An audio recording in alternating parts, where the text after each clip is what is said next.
Hi, welcome to Baking with Roxy. And today I'm doing another special bake. If you've been watching my playlist in order, you know I've been saying I was going to make those ginger snaps for several episodes now. I'm really going to do it, I promise. But uh, it's my granddaughter's birthday coming up, and it's her birthday party tomorrow, and she said she wanted a Cinderella cake. Now, I think her mom thinks that I'm making just a flat cake with a Cinderella decoration on top, but my YouTube channel is all about doing things for the first time and challenging myself and sharing my struggles and experiences with you so that you'll try something new, or maybe you'll try this and you won't do the mistakes that I make. So, Cinderella cake, and there are a few different videos on YouTube that show how to make a Cinderella cake. I know Wilton has one. They have a special pan for it. But I think using the individual cake pans and carving it out myself is probably going to work best for me. I took a little bit of playing around to figure out what size pans I wanted, how I wanted to present it at the party. And so what I have is a 14-inch cake base that's covered with silver aluminum foil. So they do have gold and they have white as well. And my base layer is going to be a 12-inch round, and this will be the one that will be easiest to cut at the party. And then for the Barbie herself, I found this Barbie on Amazon, and her skirt comes off, which is perfect because we won't put that in the cake. So I'll take that skirt off, and then she will stand in the middle of these layers.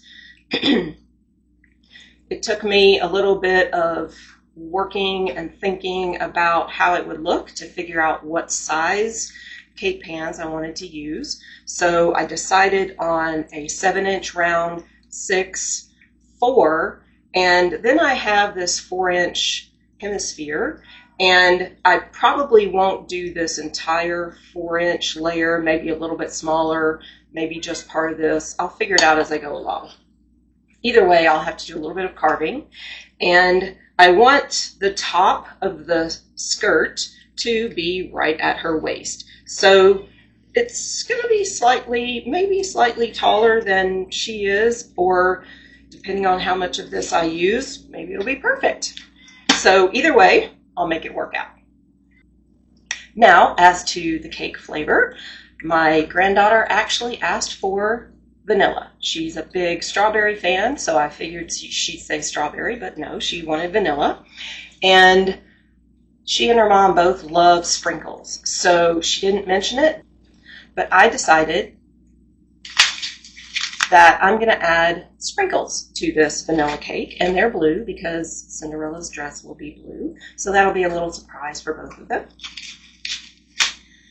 And the buttercream frosting will be blue as well because that will be the color of her dress.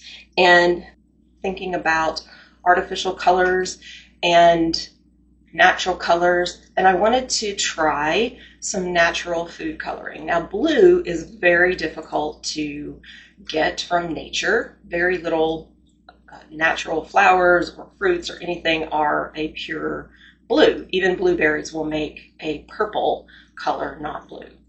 So I found, and I've actually seen this on the Great British Baking Show, this powdered coloring that comes from a butterfly pea. Now, this is a flower that's in, I'm a botanist, so I've got to say it.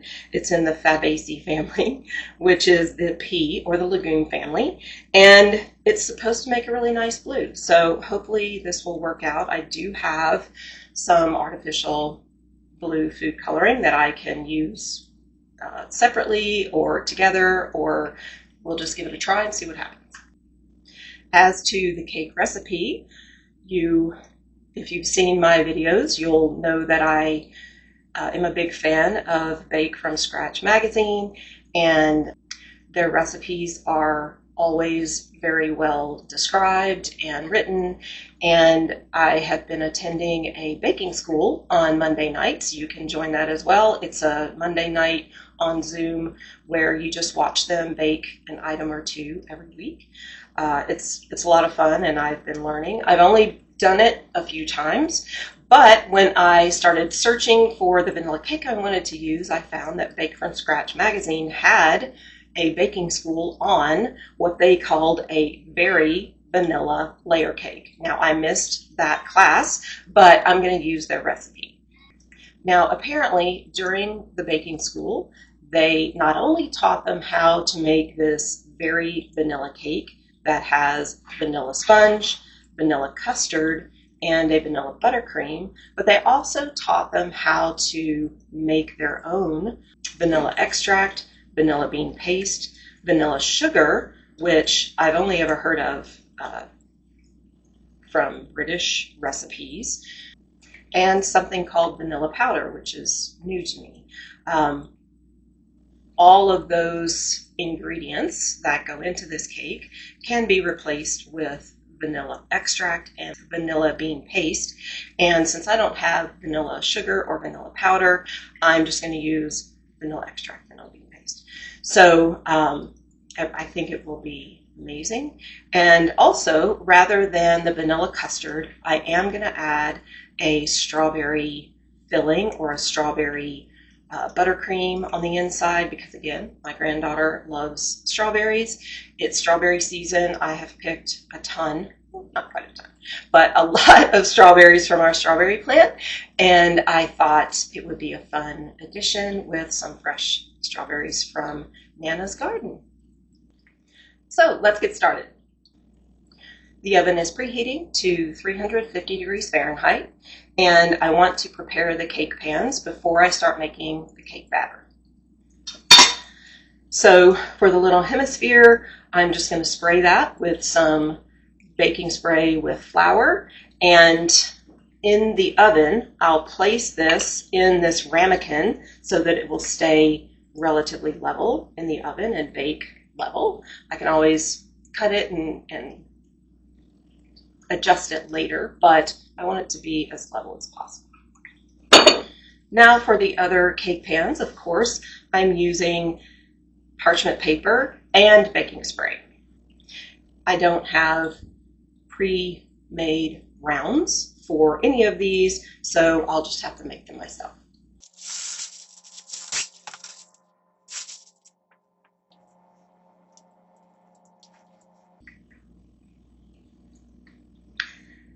I place my cake pan on a piece of parchment paper and draw a circle around. And that doesn't necessarily have to be with an edible marker, because when I cut it, I'm going to cut it on the inside of the circle. So this is pencil. I'm not going to have any of that pencil graphite left on the parchment paper, and then it'll fit nicely in. So I measure around the outside, but it has to fit on the inside, of course. So cutting it smaller is what I need anyway.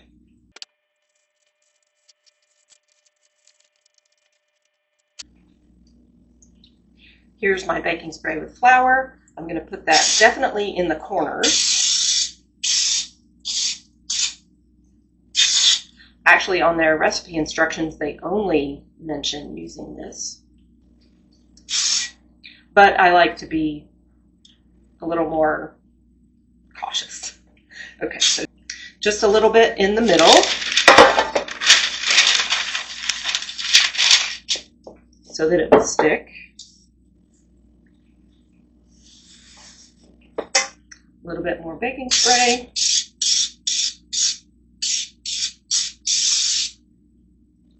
Now I'll do the same thing for the other 3 pans.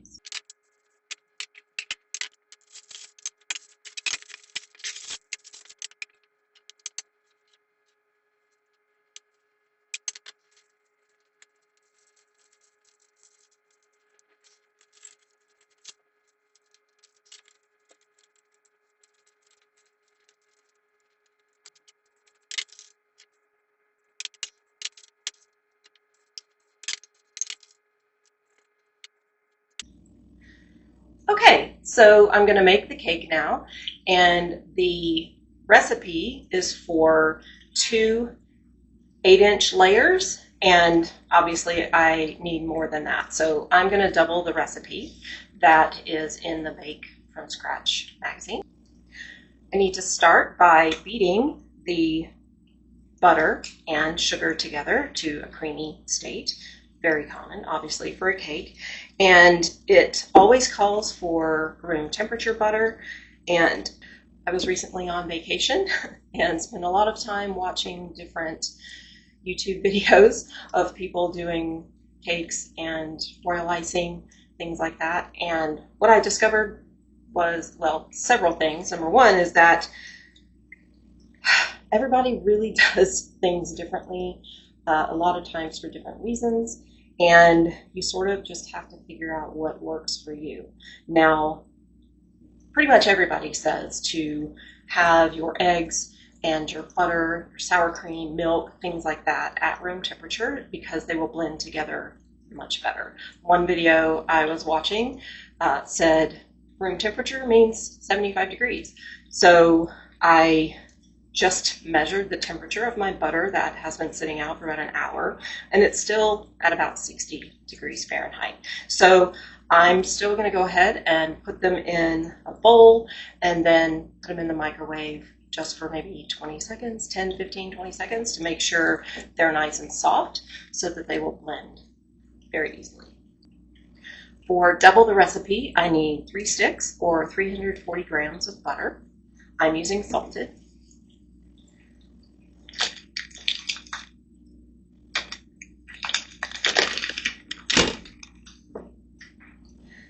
You might recall from one of my videos where I talked about the reason that you blend the wet ingredients into the dry ingredients for a cake. You do it by hand and very slowly, is so that you don't develop any gluten.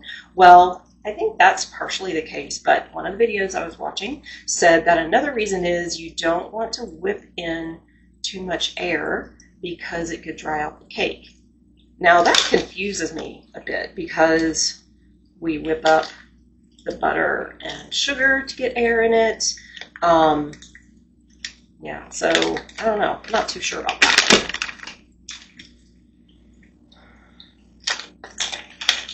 Need to do a little more research.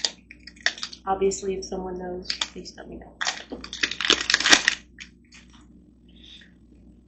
Okay, so 3 sticks weigh 338 grams. That's close enough to 340, so I'm just going to warm this up in the microwave a little bit. Put 3 sticks in for 15 seconds.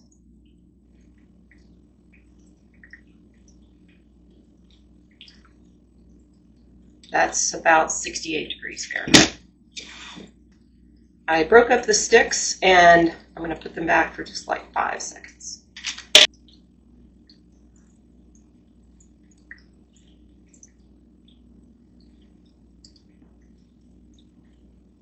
Ranges from about 69 to 72.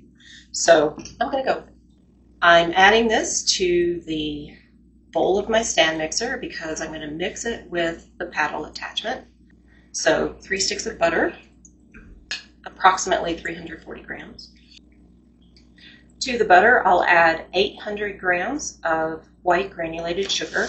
And I know that sounds like a lot, but remember I am doubling the recipe.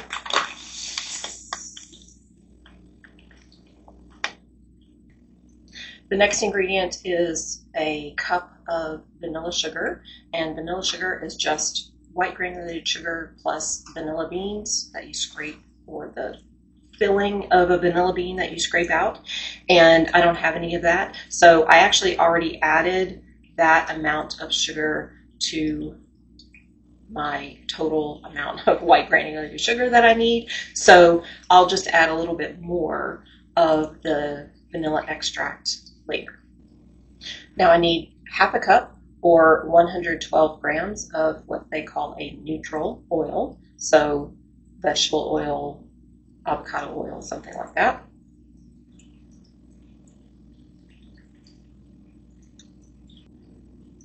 Now I'll beat this with the paddle attachment for 3 to 4 minutes until it's fluffy and creamy.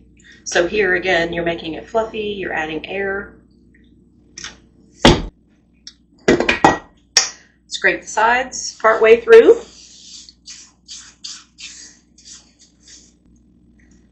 While this finishes mixing, I'm going to crack 6 eggs into this bowl and then add them to the mixture.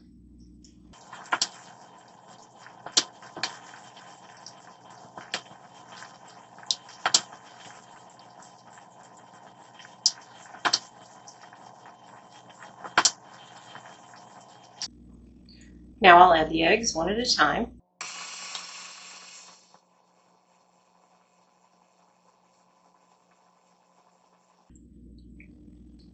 Now the vanilla, and for double the recipe, I need 4 teaspoons of vanilla extract. And since I didn't have the vanilla sugar, I'm going to add 4 teaspoons of vanilla extract and a tablespoon of vanilla bean paste.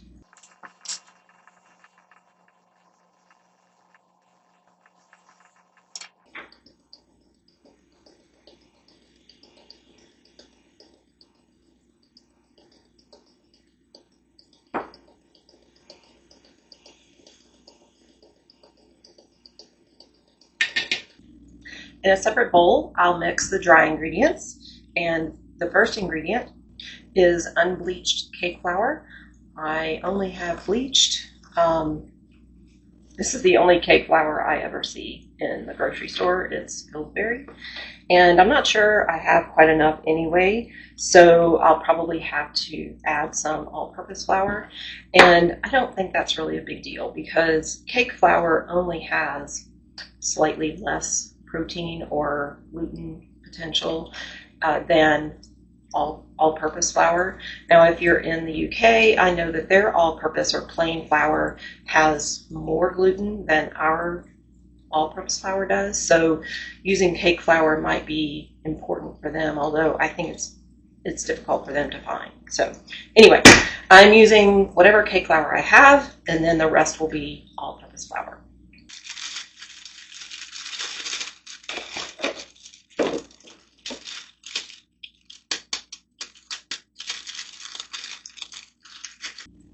Okay, that's just short of 500 grams of cake flour. So I'll finish this off with all-purpose flour.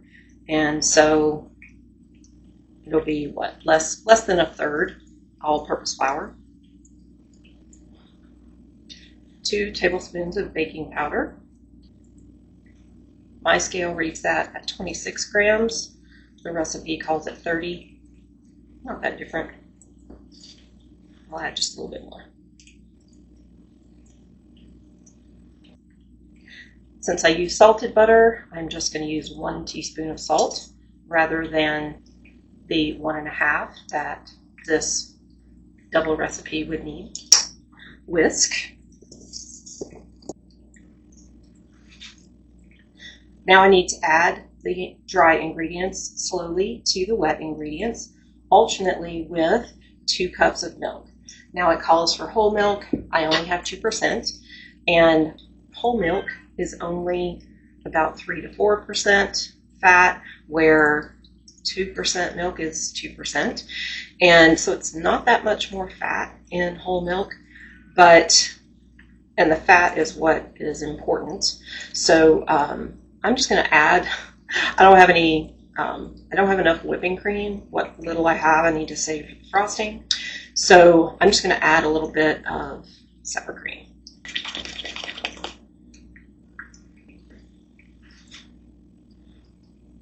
It's probably 2 tablespoons. Let's see if that gets me up to the 2 cups.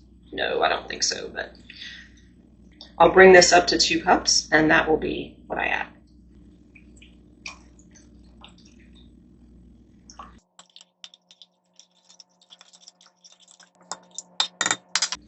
The milk, as I mentioned, is also supposed to be at room temperature. It has not been out, so I'm going to warm this up in the microwave just a little bit. Okay, I microwaved for 30 seconds and then stirred it. It was at about 70 degrees, so I did for another 20 seconds, and it's now at 80, although it's probably even cooler than that at this point. But that's perfect. So now alternating, I do have my shield on, which helps maybe ever so slightly. Let's go.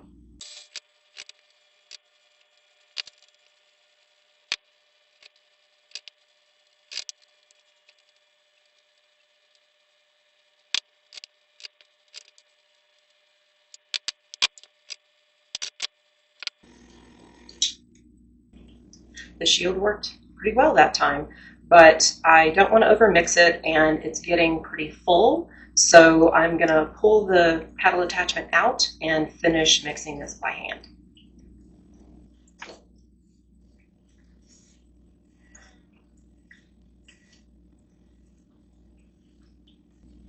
Okay, the batter's ready, so I need to add it to the different pans, and I want to make sure that when the cake rises, it does rise over the level of the 2 inches so that I can level them all off at 2 inches and they'll all be the same thickness.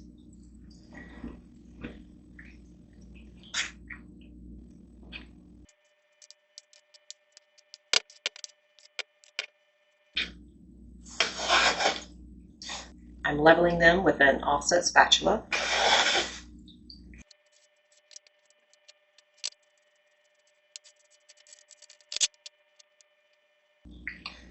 My little bit of experience with making cakes of different sizes is that the smaller ones typically rise pretty well. The larger ones typically stay pretty flat. All of these are pretty small, so I shouldn't have any problem with them getting up to 2 inches. For the base, doesn't necessarily have to be the 2 inches, but we'll see how much batter I have left. I've got a lot left. I filled this one last because I figured whatever I have, whatever thickness of cake it makes, that's just what it is.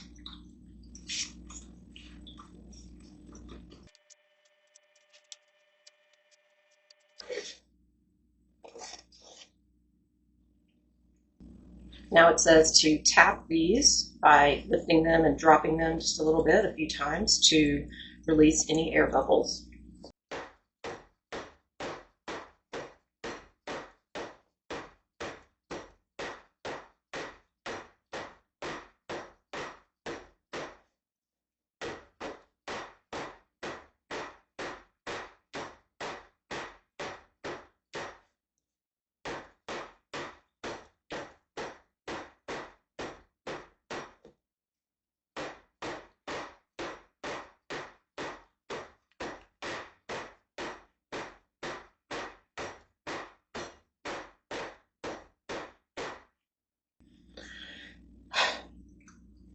Well, that was 50. I was just curious, and because it's so thick, it does take a while for those air bubbles to come up. I only saw maybe 10 or 12. I see a couple that are at the top but haven't quite popped, so I'm going to do it just a few more times. This is actually the first recipe I've seen in a long time that actually said to do this. So, interesting. I used to do it all the time.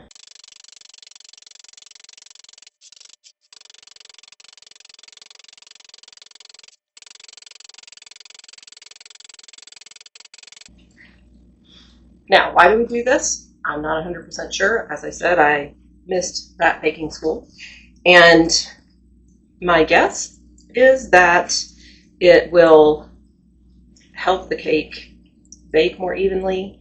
And when you cut through it, all of the holes that are generated from the process of the baking powder will all be consistent. You won't have any big holes, little holes. And since our leavener is baking powder and not egg whites, we don't have to worry about keeping the air in.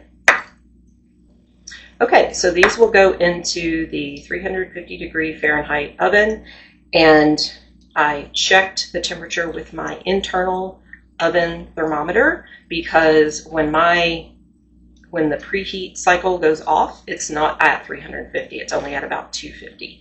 So I have to wait a little bit longer. And These will take different amounts of time to bake. The smaller ones may only take 15, 20, maybe 25. This one will probably take 40. We'll see. But while these are baking, I'll make some buttercream. To make the buttercream frosting, I am going to use the same recipe, and I'm just going to do 1.5 times that recipe. Hopefully that'll be enough. I don't want to run out. And if I have extra, then I can just freeze it. It freezes really well.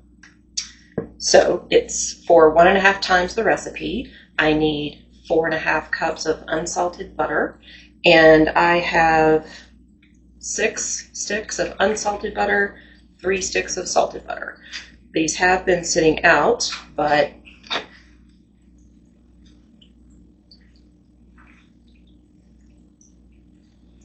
they're only at about 62 or 63 degrees. So I'm going to put them in this large bowl, microwave them just a little bit. I just want to soften them up so that when they blend with the powdered sugar, I don't end up with any chunks of butter.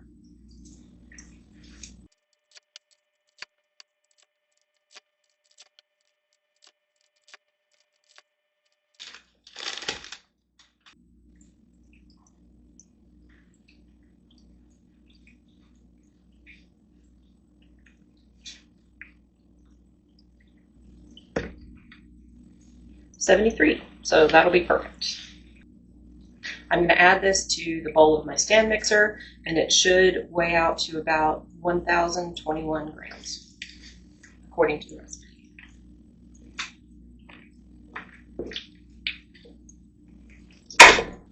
That's 1,007 on my scale, close enough. 1.5 times the recipe would be 1.5 teaspoons of salt, but since I used some salted butter, I'm just going to put 1 teaspoon of salt. It also calls for vanilla bean powder and vanilla bean paste, but I don't have vanilla powder, so I am just going to use vanilla extract. And I'm not going to use the vanilla bean paste because I want to keep this as white as possible. Obviously from the butter, it's already quite yellow. So I'm going to be adding some white food coloring and hopefully get it as white as I can, because when I add the blue, I want the dress to be blue and not teal. So I'm adding 4 teaspoons of clear vanilla that my friend Dawn brought from Mexico for me. And that was the timer for the cakes, for the small cakes. So I'll go check on that.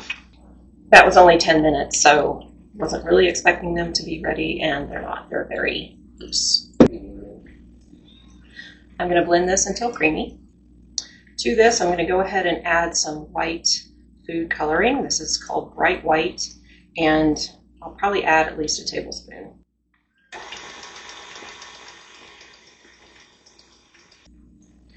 The white food coloring did help, and it'll become even more white once I add all the powdered sugar.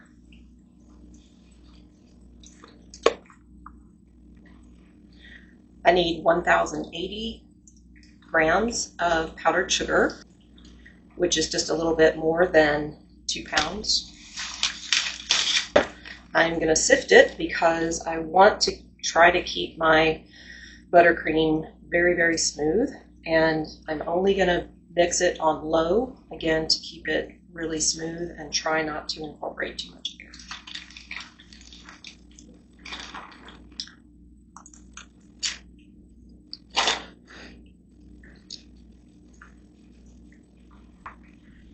So they are ready, and a couple of the small ones sunk in the middle. So if you have a really thick batter in a small pan, it will potentially bake uneven.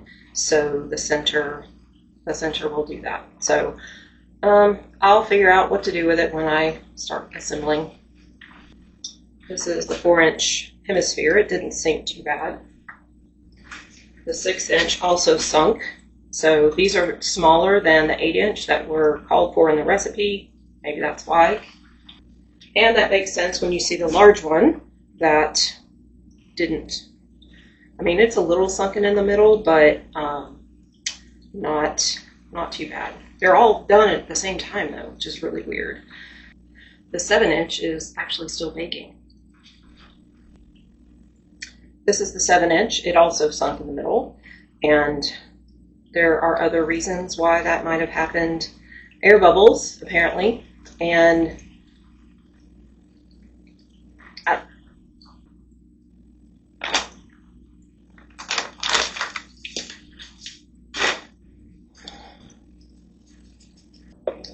now I need to add the powdered sugar to the creamed butter and 68 grams of heavy whipping cream.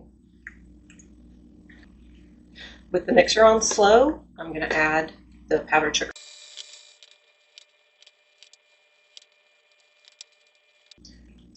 Heavy whipping cream, and then the last bit of the powdered sugar.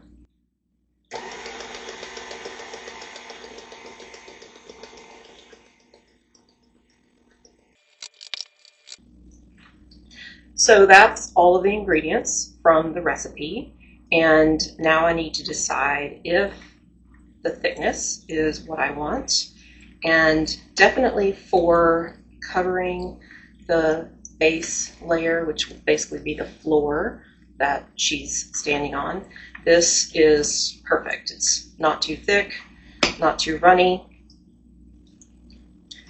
and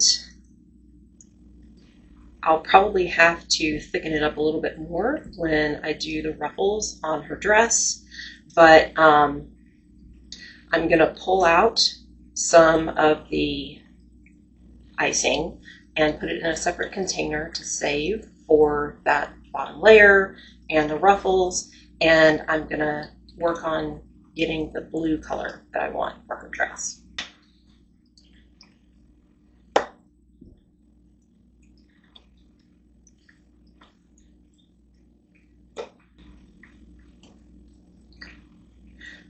I'll probably leave as little as possible for the blue because I can always make more blue. I can't turn the blue back to white. So I also need to make the strawberry filling, which I'll do by adding some of the strawberry to my buttercream.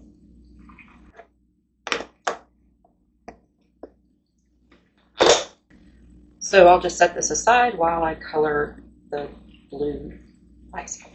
All right, let's add some, see what happens.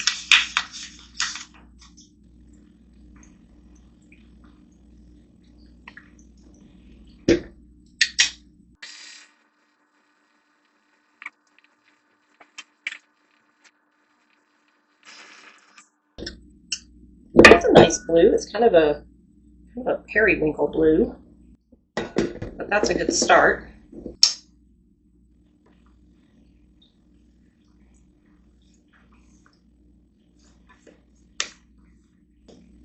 This powder is extremely fine, so it, of course, blew up sort of in my face when I poured it in, when I started the mixer. So I'm going to try to get it down into the frosting before I mix it again.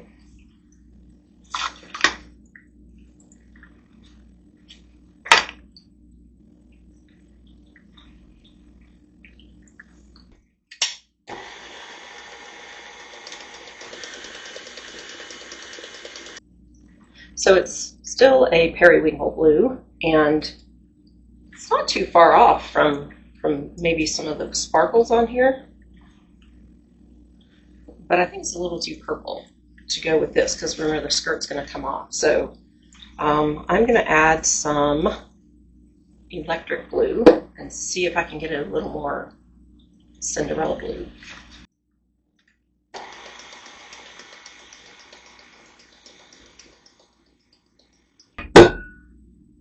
It's definitely closer.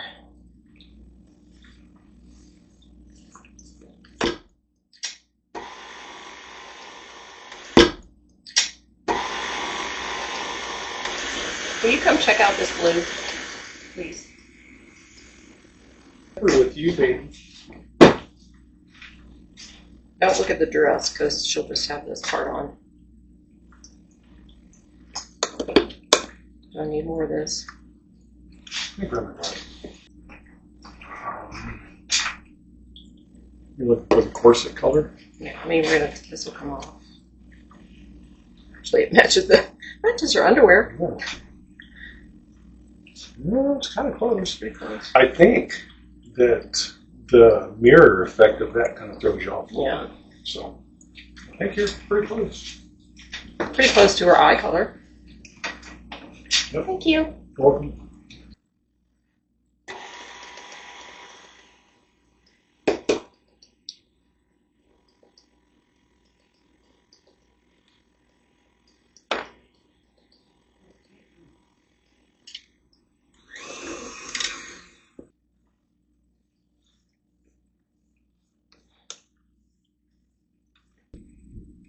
Okay, I'm going to go with that. I think that looks a lot like a Cinderella blue. And it's a really good texture. The blue butterfly pea powder thickened it up a little bit, and it's still quite smooth. So I think this is what I'm going to use.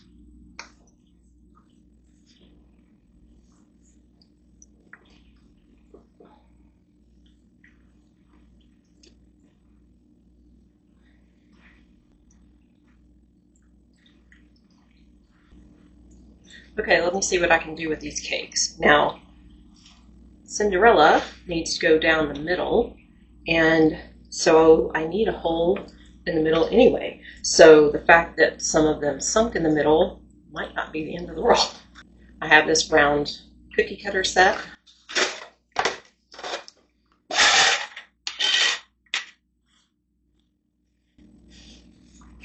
Let's see what size I need.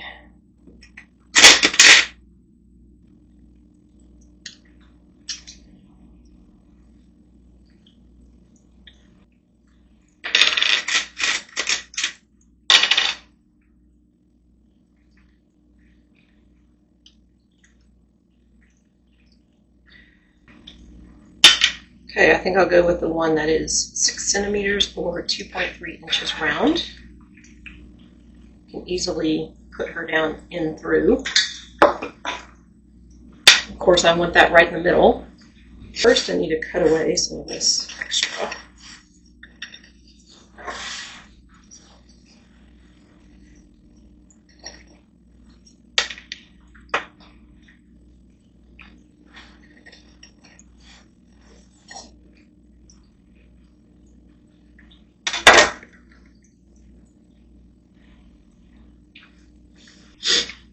I see people on cooking shows all the time using a knife to either level or cut their cake into 2 layers. I'm not that good to do it. It's always wonky if I try to do it with a knife. So I have this cake leveler.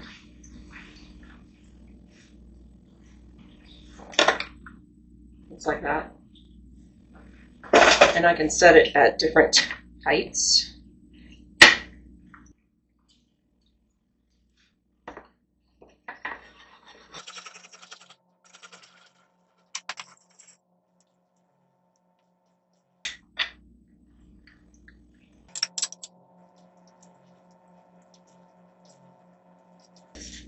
These aren't quite ready for decorating. I want to put them in the refrigerator for a little while to get them cooled completely, but I thought I'd go ahead and cut out the center.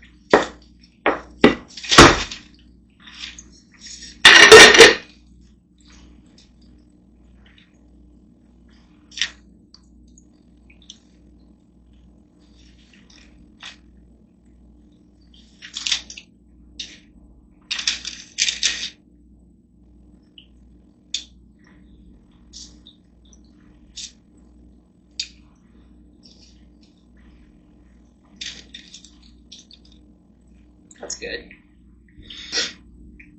Actually, I think I'm going to go with the next highest or the next largest round, which is 6.8 centimeters or 2.6 inches, because if I don't get these all perfectly in line through the cake,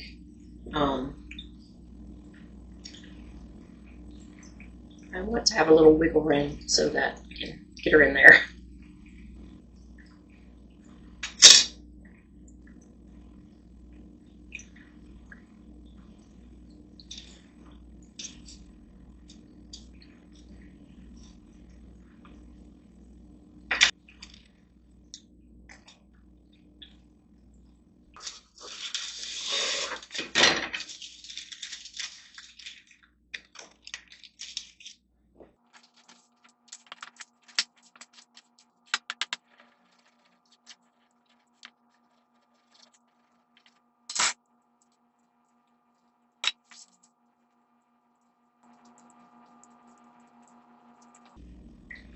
This won't go to waste. We'll eat that.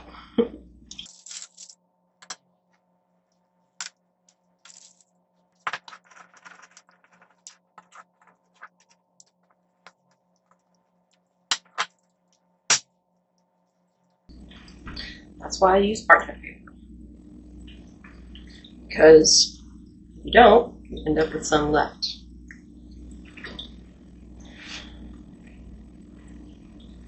I'm going to wait to cut that. Because the cake's a bit crumbly.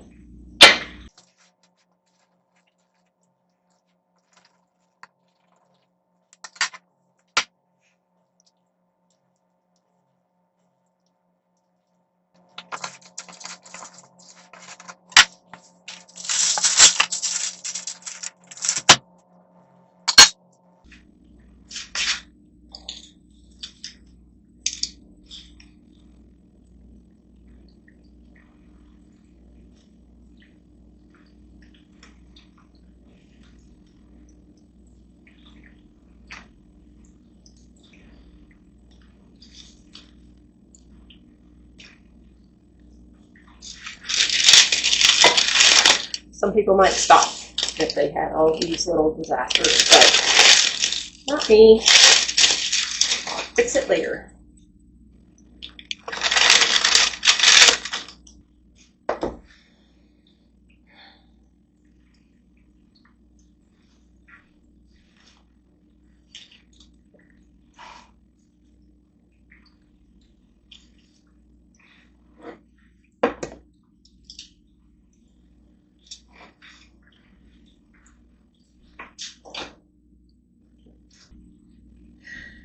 Since this one is slightly sunken in the middle, I'm going to try to level it out with this. It's actually a pie server, but it's got some serrated edges, and so I'm just going to cut off this exterior bit so that when I flip it over, it doesn't sink in the middle and break.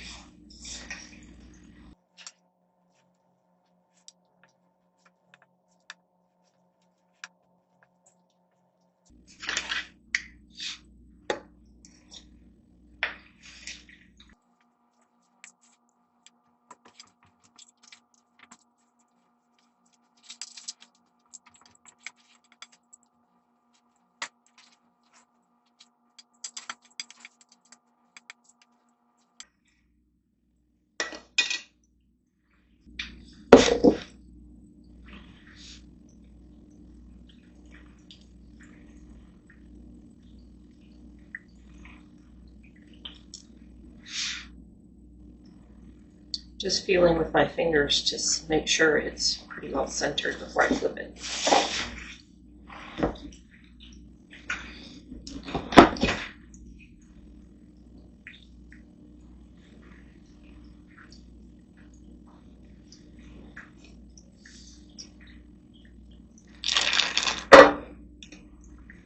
It smells amazing.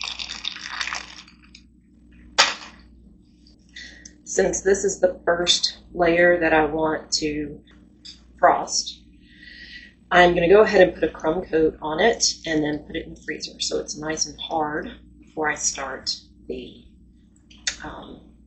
frosting.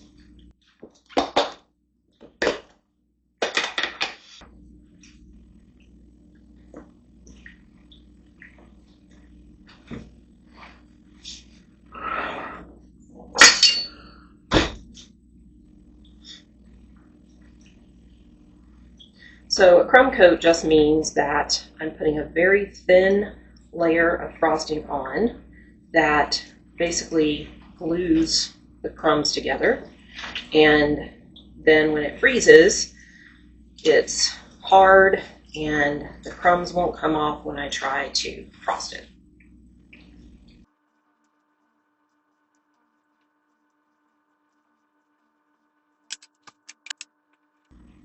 It's mostly these crumbs on the side and at the bottom where I had to cut it that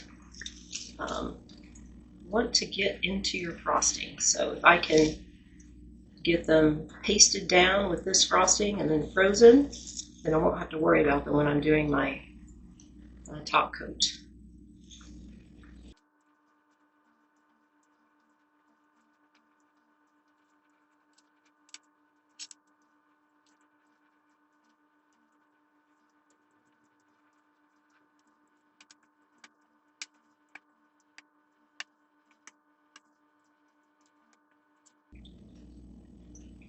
I watched one video where someone is an amazing cake decorator and they do an amazing job at making their cake perfectly level. Unfortunately, they don't talk during the video, so it's not really all that instructive. It's just, I guess you just watch and gawk at how amazing they are. I don't know. But one thing that they did was they iced the top and then they iced the edge like this, and it leaves like a little tiny little ridge, and then they freeze the cake, and then they'd come back and they'd use some sort of a sharp knife and actually cut off that edge, and that made like a perfect corner on their cake. It's pretty cool.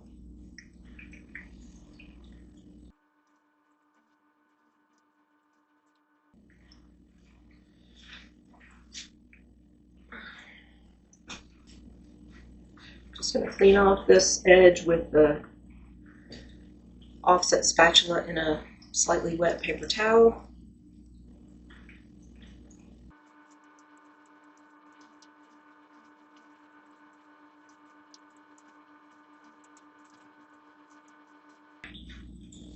Okay, I'm going to put this in the freezer and let it freeze. Okay, so the bottom layer has been in the freezer and it's nice and hard, so I can ice it now. I put the other layers for the dress into the freezer so they can get hard, and then I can start to build them and carve them into the dress. I have a small piece of shipping tape here that I'm going to use to lightly stick this to the board so that when I spin it, it won't slide off. One thing I forgot was to put the blue sprinkles into the vanilla cake mix. Oh well. I'm going to try to add them to the top of this layer, just sort of on the floor where she's standing.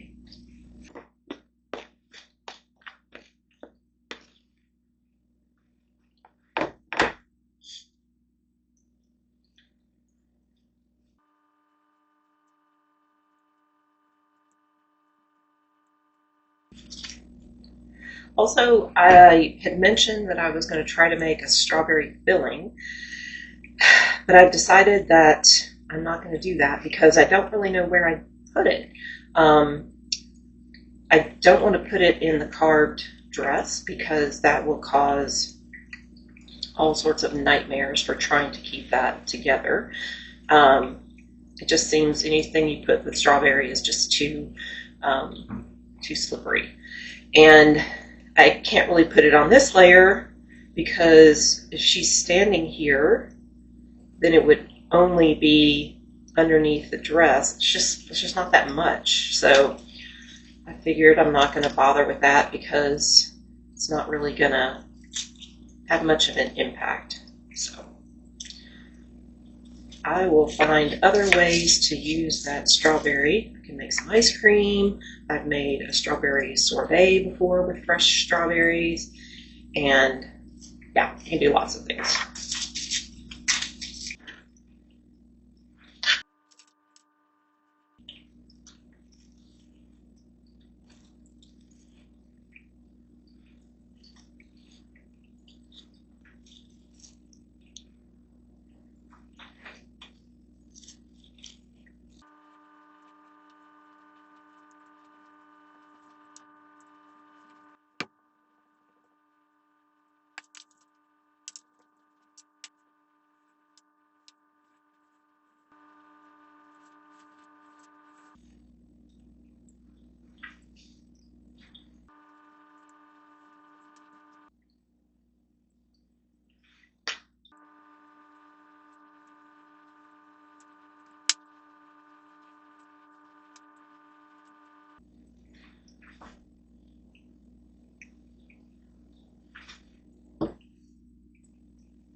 Now I'm going to put this back in the freezer, and I think I'm going to build the dress on a separate board and then move it over to this one because, yeah, I think it will be better than trying to build it on this and crumbs maybe dripping. I think it could just be kind of a disaster. So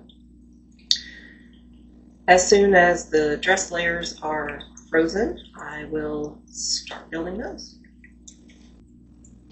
I'm going to build the dress cake right on my turntable, and then I'll be able to lift it with my cake lifter, hopefully. At least I'm going to build it until I get the crumb coat on, and well, get it carved, then put the crumb coat on, frozen, then I can move it, and then I can ice it for real. So that's what I'm going to do.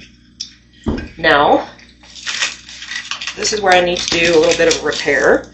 This is the bottom layer, and it is frozen right now, but I noticed that it has a little bit of an edge to it where it spilled a little bit over the top of the pan, and so I'm just going to cut that off so it doesn't add a weird little ridge down at the bottom. It doesn't go all the way around, or it could just be part of the cool dress, but it doesn't go all the way around. So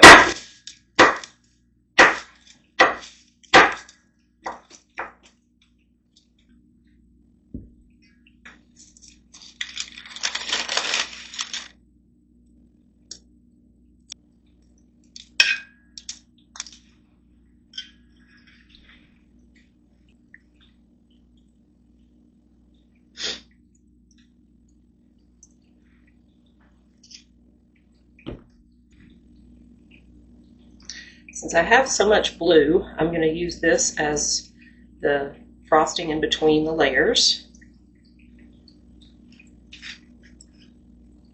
So it's best if I make the crumb coat the same.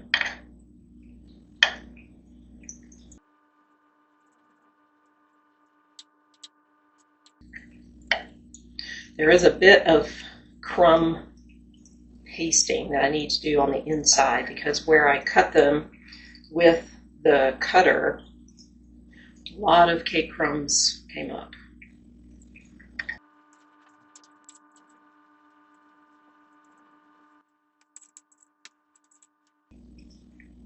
I just remembered I don't need to crumb coat the outside yet because I'm going to carve it. So it's a lot of thinking through what you're doing.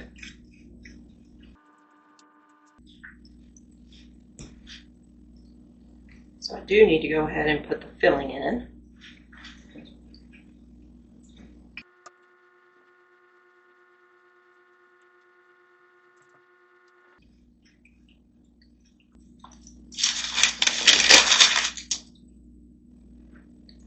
Next layer.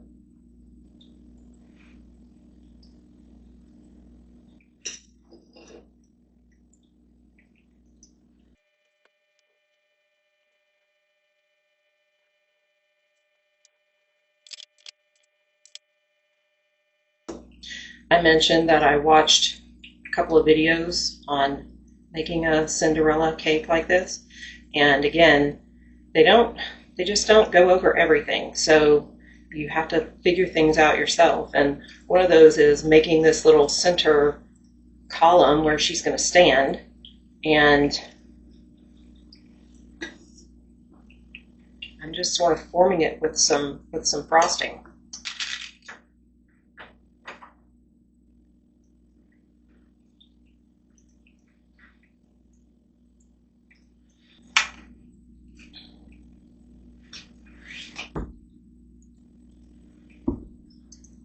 So the way she will go in is I'll actually wrap her in some saran wrap. Yep, not using that press and seal stuff because I'm starting to find out that it leaves a little sticky behind on things.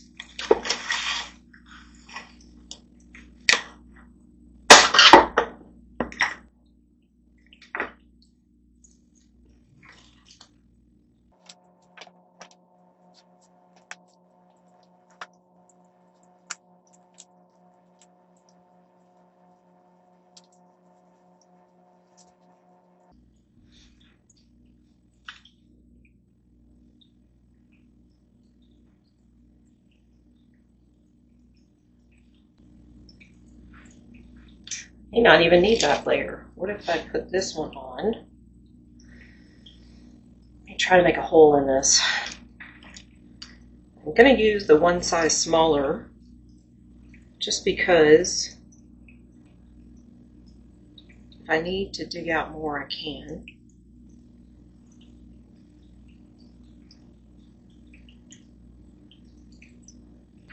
Note to self, that was a lot easier doing it with the cake already cold or frozen.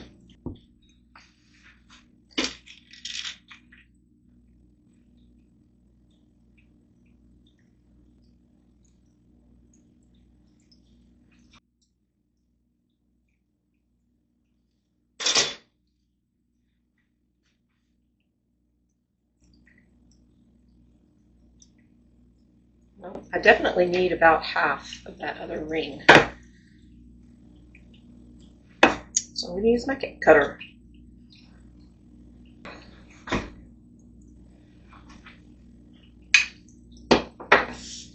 Hopefully this will work because it's a little bit flimsy.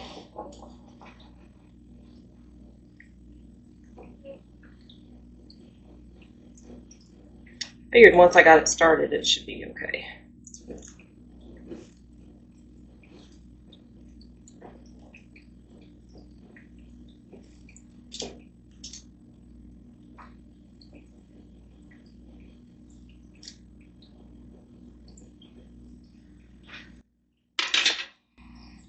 I'm probably going to need these pieces to fill in since I went from a 6 to a 4.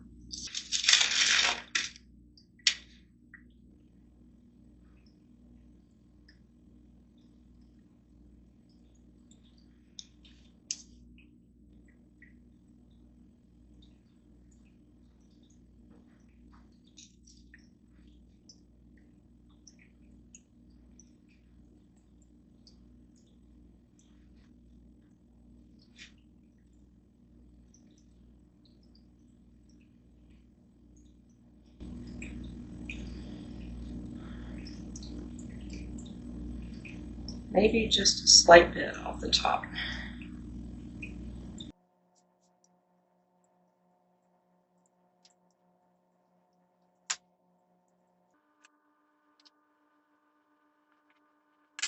Use some of these extra pieces.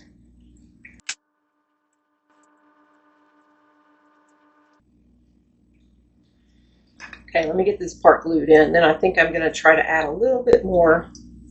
So I'll probably end up cutting it about like that. So I might need a little bit more up here.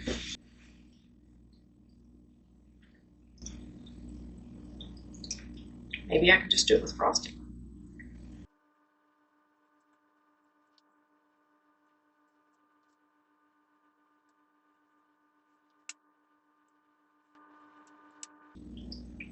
I think I will still have to cut this edge off.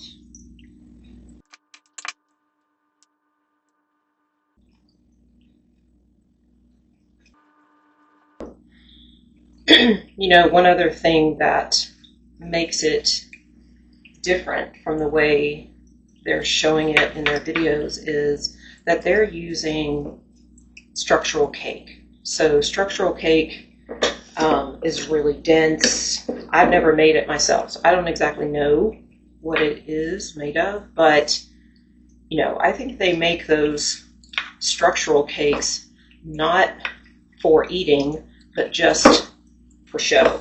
And you know, I guess I could have done something like that here, but I didn't want to. I wanted to be able to eat it.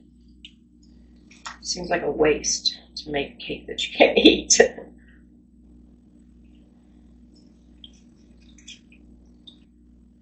I think maybe I can go ahead and carve it. I was planning to freeze it and then carve it. I don't know. I'm going to try. I have this nice, sharp bread cutting knife. It's like the sharpest knife I have. And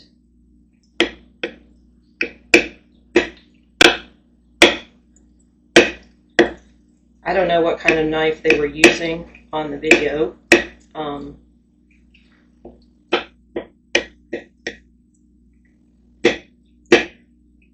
You know, just look like a knife. I don't know. Since they don't say anything, they just play music, and they don't put up any, well, they put up word. They told you how big the pans were. That's about all they did. What I watched, anyway. One of the ones I watched.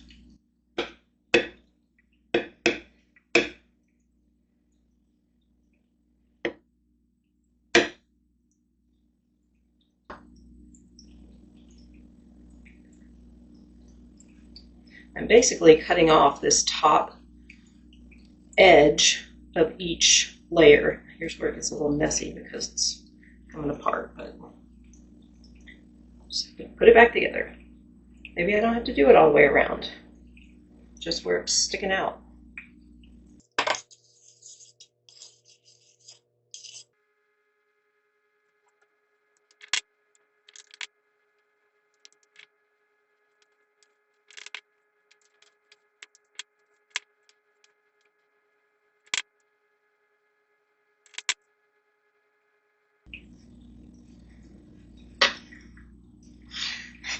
Kind of feels like working on a pottery wheel. I've never done that, like, seriously, but I've played around with it.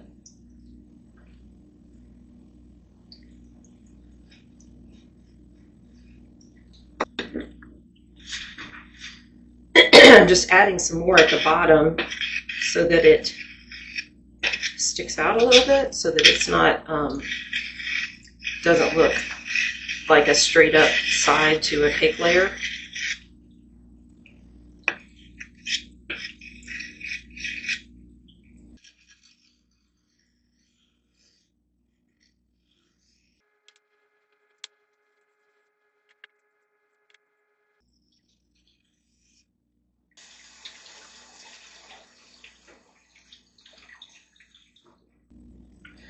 So one of the ways that they will smooth the sides of a rounded cake is to take a piece of acetate and bend it so that you have a curve, and then sweep up the sides along the curve.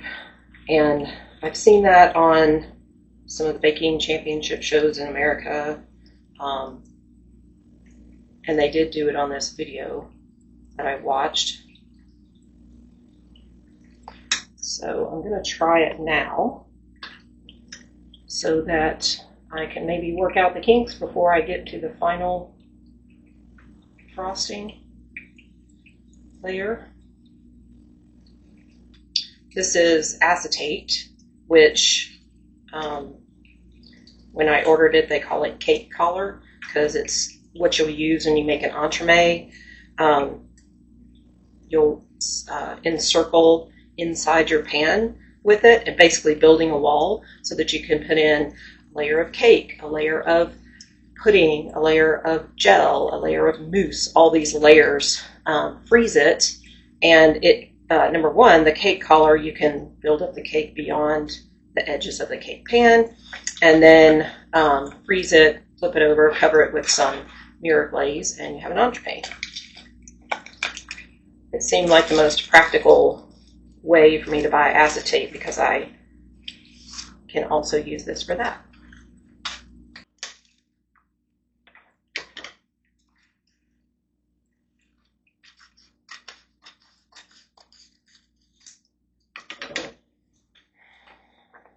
So the idea, as I understand it, is they'll be able to use this curved edge to smooth the cake, the frosting, like that. So that basically you're not using a flat edge to make a curved surface. Now I have a curved surface to smooth out the frosting.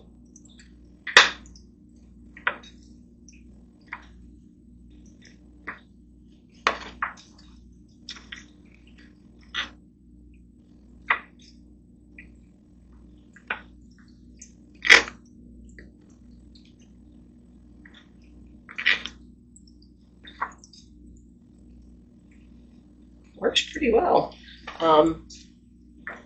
It's funny when I pull this up along the cake, I can actually feel the slight bumps because it isn't perfect, but it is pretty darn good. So I'm going to freeze this. While the cake is in the freezer, I need to figure out which tips I need to make the ruffles around Cinderella's dress. Now, again, I watched several videos. Some of them used fondant to cover the dress, and I'm not going to do that. I'm using buttercream frosting. And the ones who did the ruffles, they made ruffles out of fondant. But another one that I watched did the ruffles with a buttercream frosting. And the only problem is, again, they weren't talking and they were just demonstrating, so they didn't show which type of tip to use. I think it was a tip that's used for making petals on a rose, so I thought I would give it a try before I actually do it on the cake. So I brought this bowl. It's kind of similar to the shape, but it'll at least give me a chance to try out the tips. I have, this is the rose petal tip, and as you can see, I have several different sizes, and I just need to try them and see which one's going to work.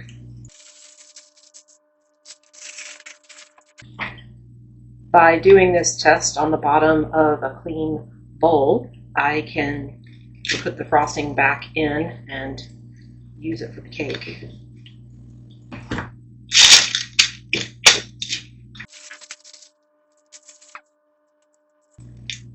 I'm going to cut the bag just behind where the tip end is.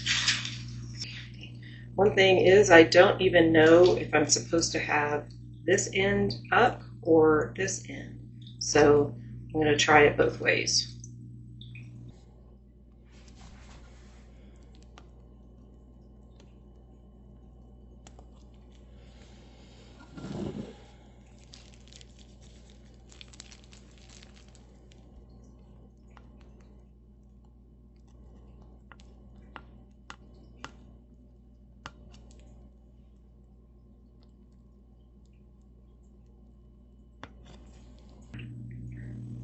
One thing I don't really like is that you can kind of see little bubbles in there.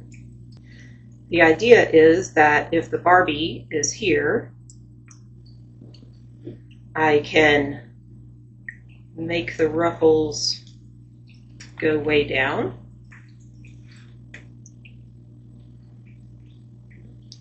And then do another layer on top. Keep doing those. I mean, it's definitely not perfect, but it does seem like the proper way to do it is to have the small end out so that it makes a nice edge there. Well, at least I know that'll work, and I think this is the correct tip to use. This is a Wilton 125 tip. Now I just need the frozen cake, which will be about another half an hour, and then I'll frost it again, then freeze it again, then I'll be ready for this stuff.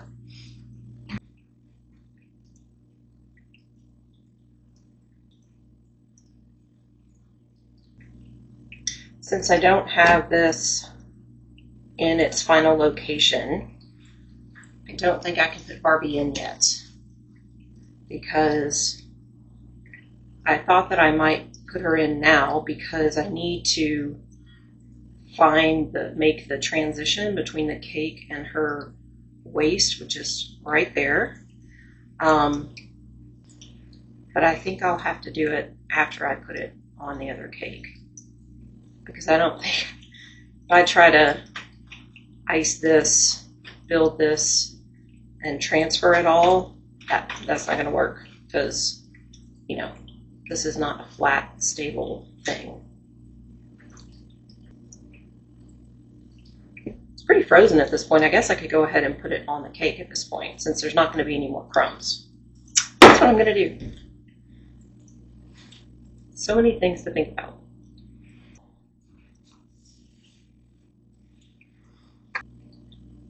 So I either have to be very perfectly precise about putting her in the center, or I could intentionally put it off center, and that would leave me room to write happy birthday.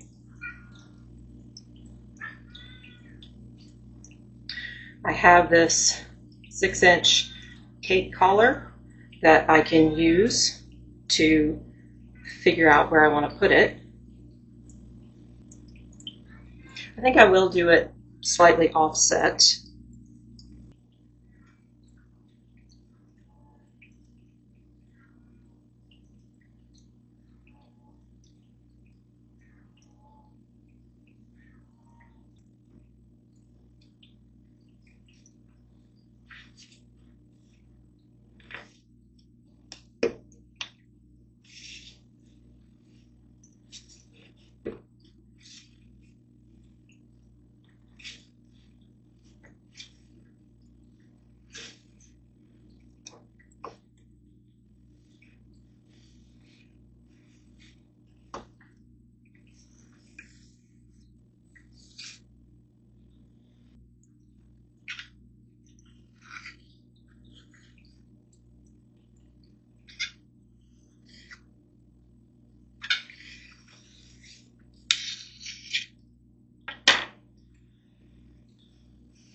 Okay, now I can put Barbie in and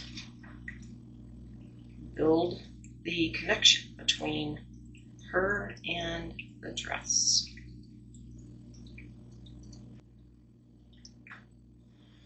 I'm going to have to stuff a couple of cake bits in there.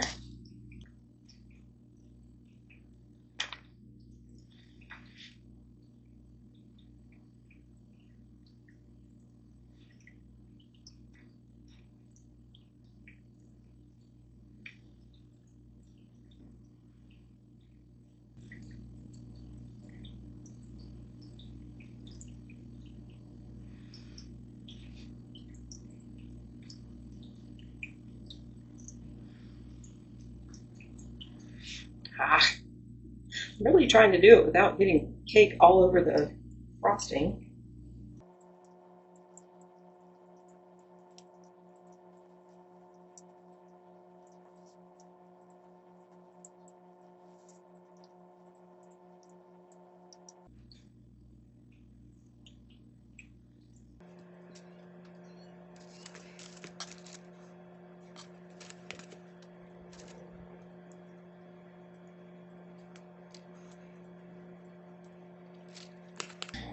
Basically, I'm having to do a little bit of a crumb coat here. Again. So.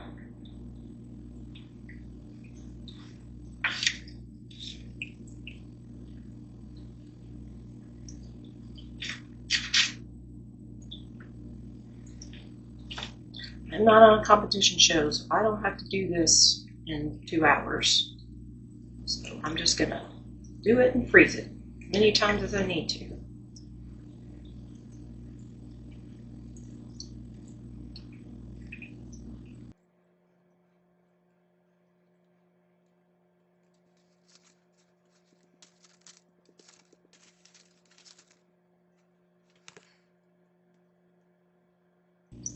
I am going to put ruffles on top of this, so it doesn't have to be perfect.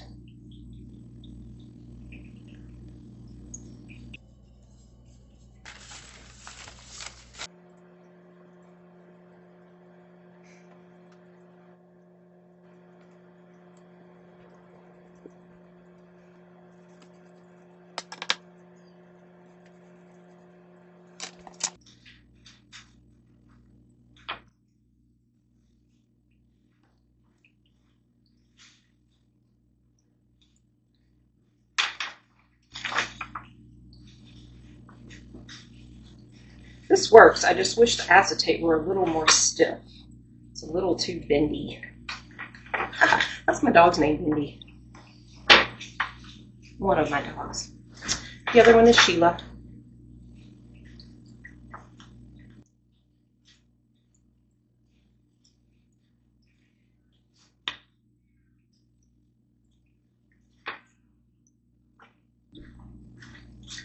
I was going to use a skewer, but I can't find one, so I found this. I think this is probably a meat thermometer. It says Weber on it, so it might be my husband's meat thermometer. I'm just going to use this to clean off her dress a little bit. So I got some frosting on it. Okay, that's going in the freezer for just about 30 minutes. Okay, it's time to put the final layer of frosting on her dress.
Well, I have to be pretty happy with that.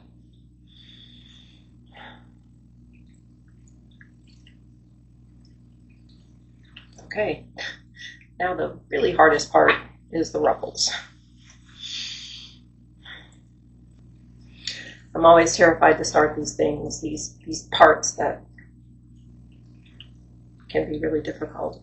Technically, in this case, I could scrape it all off and smooth it out and start over, but no one wants to do that. Okay.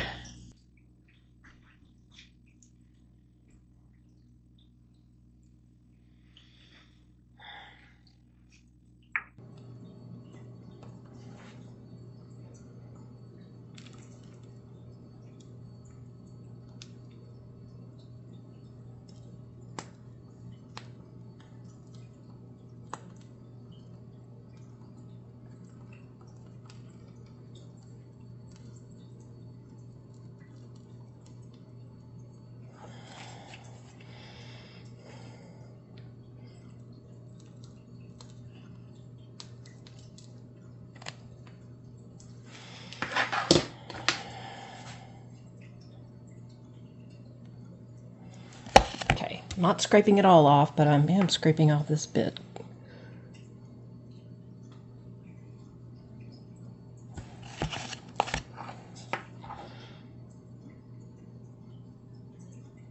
Because it was just a weird angle and I want to try it again.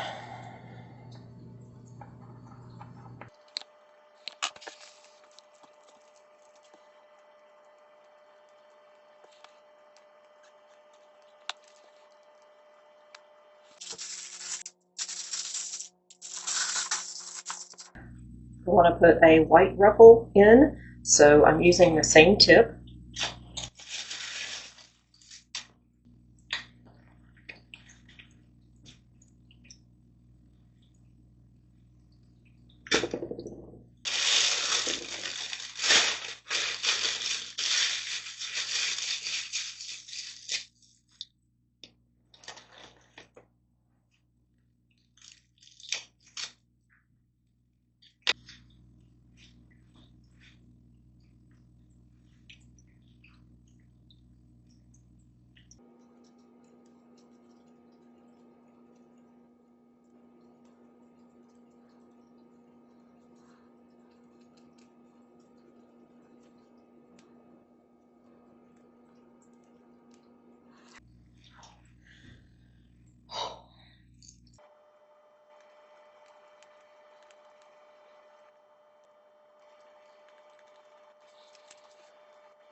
This is blue sanding sugar, and I wanted to throw a little bit on the dress just to give it a little sparkle.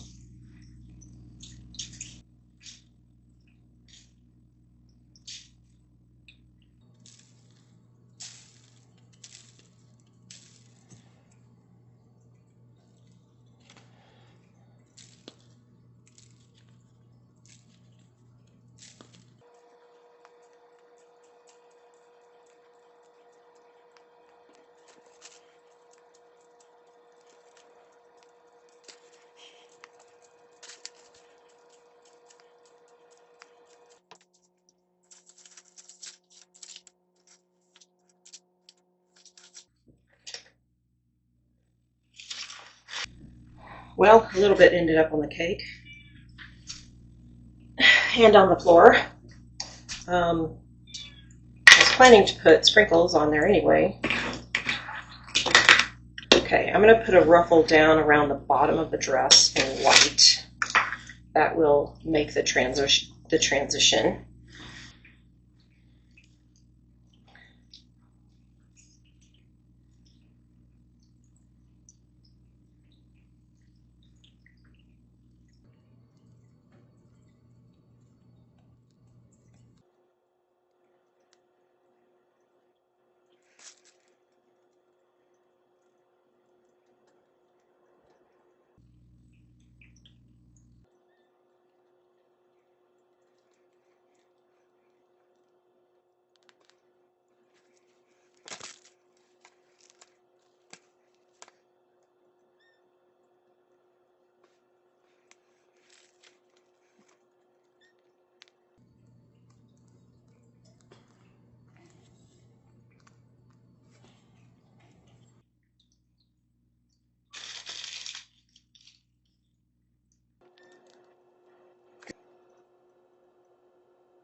Mostly people won't see the mistakes that I see.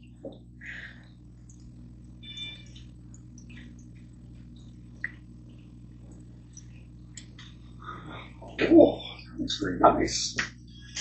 Thank you. That looks very, very nice. Yeah. Awesome. Okay. Good job. Do I write Happy Birthday Sophia, or do I just put some sprinkles on it? Are you thinking of putting Happy Birthday Sophia on the dress? No, like right here. Yeah, I think that would be great. Happy birthday? Yeah. Okay. All right, thank You you. would dress it up a little more so than it already is dressed up. What's that? I said I think it would dress it up a little more, Okay. kind of personalize it. Yeah, for sure. Awesome.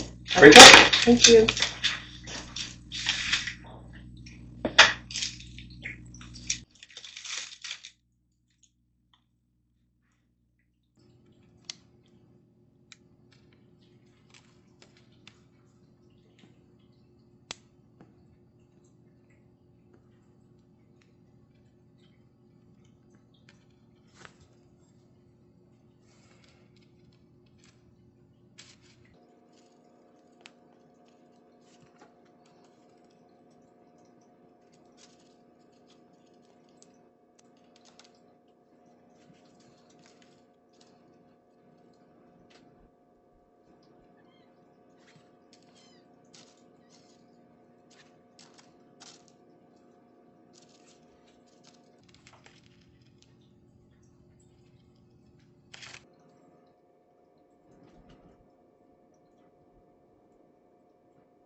Okay, that's better, Miss Cindy. Cinderella, Cinderella. Okay, that's it. I am not going to add anything else because I think I'll just mess it up if I try to do anything else. I am so happy. I'm so proud that I did this and got it done. And it's not perfect, but it's for a 3-year-old that loves Cinderella. So my granddaughter hopefully will love it for her birthday tomorrow. And I know it tastes good because my husband came in and took a few of the pieces. He said it was great. He said the frosting was great. So now we just have to get it there. Should be okay. But he might just have to hold it in his lap the whole way. Okay, well, I wasn't sure if I could do this. And I am glad I tried. And oh my gosh, I'm so excited. Okay, I'll stop. All right, this is the end of this episode. Another special bake. And I'm not going to promise, but I'm hoping to do the ginger snaps next, which is the technical challenge of the finals week of the Great British Baking Show from 2017. So see you next time. Please subscribe and hit the like button. It would really help me. I'll see you next time.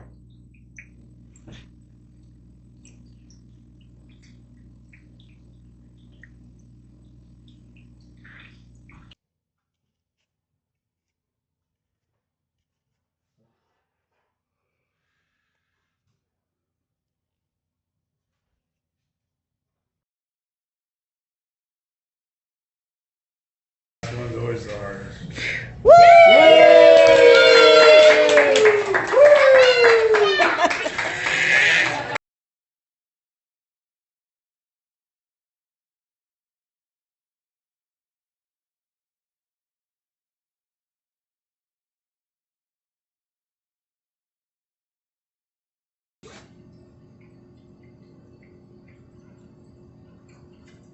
You can come in here if you want.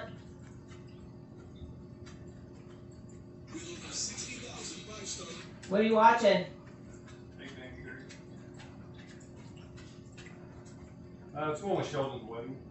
Okay, then later. I think. Where he goes back to Texas to ask Georgie to come to the wedding. 139. Don't, hope you didn't get me wrong, baby. It is beautiful. When I said dress it up more, I meant just personalize it. Oh. Okay. Yeah. Oh, yeah. No, thank you. I appreciate that. Yeah. You need to put that all over the internet. Say, now doing children's cakes. Let's try to get a. Oh, I